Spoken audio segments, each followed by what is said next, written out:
Do you think you're more capable of doing good with your money, or the government can? That's a really, really good question in terms of like personal financial liberty. I mean, as far as that question goes, obviously you would be better at spending your own money than the government if you're managing a business. But the fact is that once you get past a certain threshold of wealth, a lot of people are just hoarding it and not pumping it back into the economy. Like back in the day with Reagan, when he installed supply side economics, the idea was, oh my God, it's going to stimulate the economy so much if we give no taxes to billionaires who run corporations. But what happened is they ended up just kind of hoarding the money, buying more estates, jets, vacations, living a lavish lifestyle, because there's a human tendency to just want to be as much of a baller as possible when you have $1 billion. It's just how all right, so in this one, Andrew Callaghan is just straight up roasting all that billionaire fairy tale nonsense. And somehow Patrick Bet David still tries to defend it.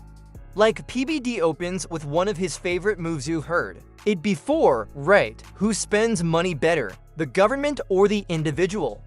Classic libertarian bait, but Andrew's not buying it for a second. Dude flips the whole conversation like, nah, let's get real. These ultra-rich folks aren't out here saving the world, they're splurging on private jets, mega yachts, and showing off for Instagram while public services get the leftovers, and just when PBD thinks he's about to win the crowd with. The old "but they create jobs" line like that's supposed to shut it all down, Andrew calmly brings it right back to reality. He's like, yeah, that trickle-down myth? It didn't lift anyone, it just padded billionaire pockets while inequality exploded. Man, it's refreshing to hear someone actually hold the line and call it what it is. A billionaire fantasy dressed up as economic genius. Wants to flex, get the nicest car, get a helicopter, do things that you can't do, things that you've dreamed of when you were playing like Grand Theft Auto as a child. So, but go there with that. Let's say you're the greedy billionaire, okay? What's a greedy billionaire buy? Oh, damn. Just You're tell me. asking me like, You what wanna do would I buy if I was what a greedy net worth do billionaire? you want to do? You want to do 100 million, you want to do billion, or you want to stick to billionaires? Yeah, let's stick to people who are making, multi-billion dollars every year. How about let's say billionaires and up? Okay. What does a rich billionaire buy? What things do they buy? Well, what first thing that comes to mind for me is a pool, like an infinity pool that bleeds directly into the Pacific Ocean. Beautiful. A fleet of jet skis for all of my friends. Okay. So we can kind of travel. I love it. Keep going, bro. Corporate real estate on the water, so we can jet ski from the house to work. I love it. This is like Larry Ellison. You ever seen Larry Ellison's headquarters? No, I haven't. So this guy's from Oracle. This is the kind of shit that you're talking about. Type in Larry Ellison headquarter, parks his yacht. Something like that. And then go to images if you could. So this guy builds his headquarters. Oracle, put in Oracle Ellison headquarters. Is ship? Maybe type in ship. Type in if that comes. Maybe go to Oracle's headquarters. Okay, just take out the yacht. This guy built his headquarters. I don't know which one this is. He builds a place to put his yacht. I'll find it. I'll text it to you here in a minute. He literally parks his boat in front of the property that he has. Whether it's Intel or Oracle, it's one of the two. But okay, what else? So far we got infinity pool on the water at the Pacific, Ocean.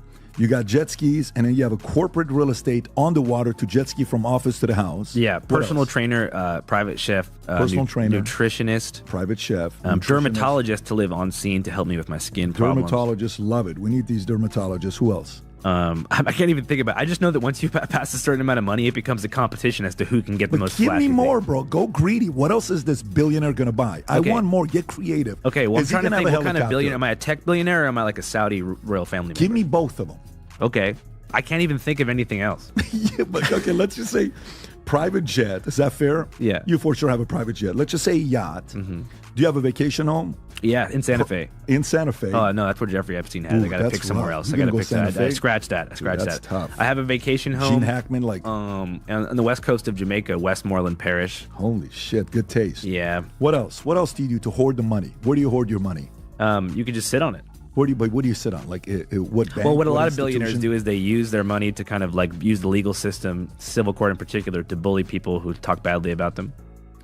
Yeah, but that's like... it's happening to me right now. Yeah, I get that part, but I'm saying, what do they buy? But let's even say that. So that means they hire a PR firm and lawyers, right?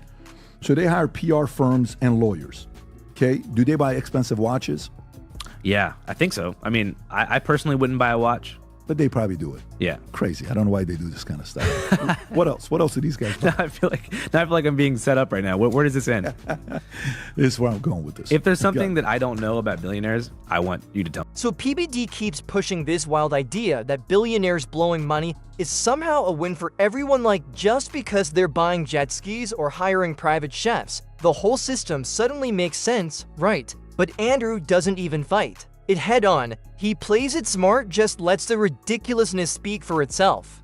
He starts listing off all these over-the-top billionaire splurges, infinity pools spilling into the Pacific, fleets of jet skis for commuting to beachfront offices. Like, who even lives like that? And the crazy part, PBD actually nods along like it's a TED Talk on economic growth, completely missing the fact that Andrew's basically roasting the entire concept. Then Andrew slips in a private chef, a personal trainer, even a live-in dermatologist, and yeah, technically that's jobs, but then he drops the real bomb: legal teams to silence critics, PR firms to polish their image. This whole machine built not just to spend money, but to protect power and PBD. Man, he just waves it off and loops back to some half-baked, but money flows because Chase lends it nonsense. Like, bro, we're not talking about loose change, we're talking about hoarding wealth on a scale that's breaking the system. And Andrew, he's not just tossing out critiques, he's painting a clear, brutal picture of what billionaire power hoarding really looks like. The more people act like that's some kind of economic success story, the more obvious it gets that we're miles away from anything resembling justice. I tell you what it is. Here's how I process it. So if they have an infinity pool, does it have to be maintained? Yeah, but okay, I see what you're saying. There is pool staff that needs to make sure the water there's not too much chlorine going into the ocean. Do they have to be maintained though? Somebody has to take care of it on a weekly basis. To build an infinity pool, Rob, put average price of building an infinity pool in Malibu. Okay, let's just average price of infinity pool building in Malibu, California. Yeah, California. Let's just say what it says. Price point, $250, $500, $200. I don't know what the number's going to be. Give us a price point on infinity pool. Estimated cost $65,000 to $150,000. That's actually a lot less expensive than I thought it would be. And watch what it says. In the luxury infinity pool, $150 can exceed to $500,000. That's a lot of jobs that people are going to get paid. Okay, if you buy jet skis, let's say it's $25,000 for a good jet ski. That's a lot. That's a lot. But you're right. For a good jet ski, you're creating a job. And you need to get 6 to 8 so that you and your core employees can commute to work together like some kind of fleet. That's right. We got to do it the right way. You can't screw around with this one here. Headquarters, corporate headquarters on the water. Expensive. Construction workers, plumbers, electrician. It's a lot of jobs being created, right? If you have a private personal trainer, that's a job you're creating. Yeah. If you have a chef, that's a job you're creating. Okay, I get the point you're trying to make. Yeah. People should be able to get nice things for themselves if they work super hard. But I'm not the kind of guy who's like, if you work hard, you have to. You should give all your money to people who are, are on the lower income. Yeah. I'm just saying that like the specific tax rate should be a little bit higher, not ridiculously higher, but higher enough to where they can have substantial social welfare programs. My biggest challenge with that is even the greediest of the greediest who goes and is like flaunting a big ass platinum gold chain that they're putting around their neck that they bought for whatever that somebody took 3 months to build. No matter what it is, the money is flowing. Even if they put the money in the bank and they're sitting on it, the bank is lending it back to somebody. So money's always working. Chase is not going to let money stay in the bank. Yeah. The moment you put money in Chase, guess what Chase is doing? Chase is lending it to somebody ASAP. They don't want the money to stay in the bank. They're not making money like that. So no matter what you do, the basis of this question for me goes, who's going to do better with the money? Giving it to the government, because you said what right after when I said taxes, you said in California, what did you say? Let me go back to it. You said in California, the taxes that you're paying 45%, but then at the same time, taxes are not being used effectively. Right. How much of that are we going through right now? Well, I mean, on the inverse, and what do you think will solve the problem of the extreme poverty and wealth inequality in the country? Well, let's see. California's been trying to do it. Well, the thing is, they tried. That's the thing is, everyone sees Gavin Newsom as like an enabler for all these destructive democratic policies, but he still makes concessions to conservatives who are like bullying him into not carrying it out. For example, let's take the Tenderloin in San Francisco, which is still the biggest open air drug zone in the city. Been that way for decades. He, obviously during the Biden administration and when Newsom was in control, he still is. It was a crazy scene out there. It was people smoking fentanyl on the streets. people defecating and sleeping in the streets. It's San Francisco. Yeah, in this particular area. Do you really think billionaires help society? Or are we just brainwashed into cheering for people hoarding power like it's some kind of religion? Is there a clip you want him to show? No, I think we can just overlay it or something. But I mean, in general, Governor Newsom was being kind of like shit on for letting that happen. But the reality is, and people on the ground know this, there was supposed to be a safe injection site that was 2 blocks long, 2 blocks wide, that was supposed to be maintained by the state and the city. So it made it so people wouldn't be able to use heroin, fentanyl, and meth on the streets. They would have to go to a controlled environment where the public and children and people who were living in that community wouldn't have to interact with them, and they could have the access to the services they need. At the last minute, Governor Newsom didn't build it because he was too scared of getting another media smear campaign and being made to seem like someone who lets people do drugs in the open, but he still does drugs in the open. So with the Democratic establishment in California, there's a lot of hypocrisy, and there's a lot of we don't know where the money's going. There's not much transparency as far as what's happening with all these taxes that are being taken away from people who worked hard to make that money. We do know that $1 trillion of wealth have left California in the past 4 years. We do know that cities like San Francisco and LA that are still generating a ton of money, much of that money isn't even being pumped back into the city because so many workers have gone remote. There's a lot of people working in California that decide not to live there because they can do their work for tech companies remotely elsewhere in a more affordable state like Montana. Taxes. Yeah, that's right. So I think that when you look at progressive policies and you look at poverty and it's not changing, and then you look at the tax rate going up and down, it can be easy to say, you know what, nothing's ever going to change, and that's why there's so much like a sense of apathy and nihilism when it comes to the billionaire thing.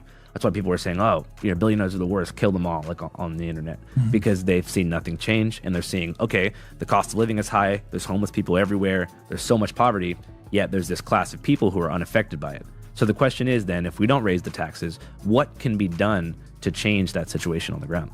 The taxes? No, I mean the situation with inequality and poverty. Yeah, but that's not how it works, though. Because to me, here's how it works. Okay, let's just say you got 3 sons, and they're all 25 years old. Okay, and you're 60 years old at this time. Could you be? Yeah, 60. Yeah, 25, 60.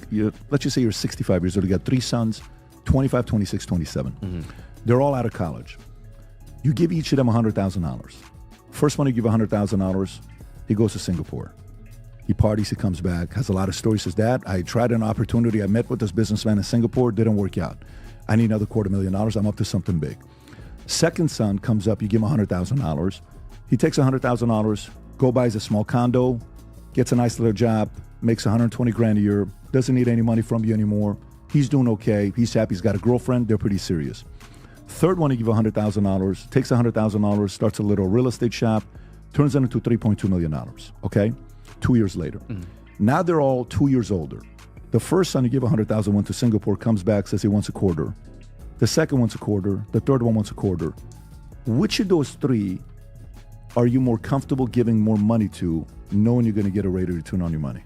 The first, the second, or the third? Probably the first, right? What, the first? Yeah. The guy that went to Singapore? Oh, no, not that guy. My bad. I kind of got lost in the metaphor here because I was just thinking about the first guy is Singapore. The second guy is a stable guy, good citizen, gets a job. Number 2. Or the third one that starts a business and makes the money grow for you. I mean, probably the three because it would be a bigger investment. But I mean, aside from a business standpoint, like if we obviously, you recognize that there's a big problem with homelessness, poverty, and unaffordability. Well, why do you think that is, though?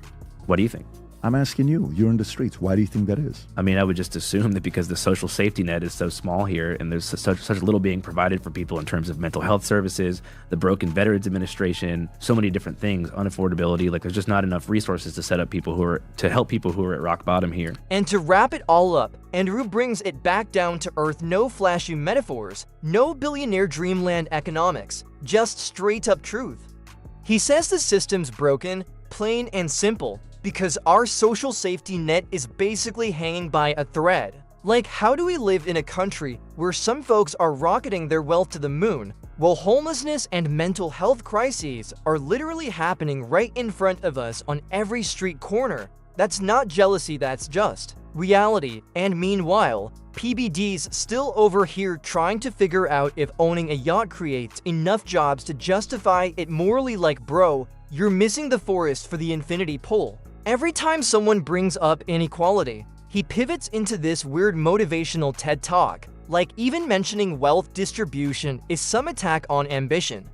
But come on, wanting a system that actually works for more people doesn't mean you hate success. That kind of pivot It's not a counter-argument, it's just noise. Andrew keeps pointing at the real, lived reality, and PBD just dances around it, spinning and dodging, clinging to a worldview that's clearly more about comfort than truth, and let's be honest, that's not a debate. That's just running defense for the status quo.